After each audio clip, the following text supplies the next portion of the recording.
सिंधुदुर्ग जिल्ह्यातील आचरा येथे कोकण मराठी साहित्य परिषद शाखा मालवण आणि Achara college of management studies Achara यांच्या संयुक्त विद्यमानं Achara college of management studies Achara महाविद्यालयाच्या सभागृहात माझा मराठीची बोलू कवतिके हा कार्यक्रम मातृभाषा मराठी संवर्धन उपक्रमाच्या अनुषंगानं संपन्न झाला। या कार्यक्रमात कोकण मराठी साहित्य परिषद मालवणचे अध्यक्ष सुरेश ठाकूर यांनी विशेष संबोधित करताना मातृभाषेला आईच्या दुधाच्या सकसतेची उपमा देत मातृभाषेतनं शिक्षण हा प्रत्येक मुलाचा जन्मसिद्ध हक्क आहे असं आग्रहाचं स्पष्टीकरण केलं। यावेळी प्राध्यापिका श्रीमती भावना मुणगेकर आणि श्रीमती प्रियांका हिंदळेकर उपस्थित होत्या। कार्यक्रमाचा शुभारंभ श्रीदेवी सरस्वती व कुसुमाग्रज यांच्या प्रतिमांना वंदन करत पुष्पहार अर्पण करून दीप प्रज्वलनाने करण्यात आला।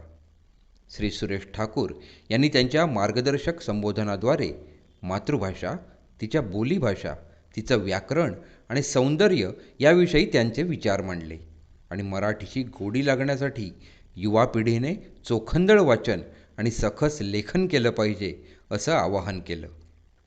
या कार्यक्रमात Achara college of management studies आचराच्या युवकांनी मराठी भाषा गौरव दिनाचा पोवाडा सादर केला।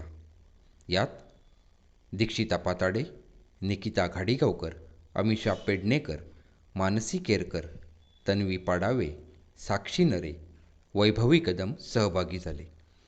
भूषण नाईक व गजेंद्र कामतेकर यांनी पोवाड्याला संगीताची साथ दिली। या पोवाड्यात मानसी मेस्त्री यांनी मुख्य शाहिराची भूमिका साकारली।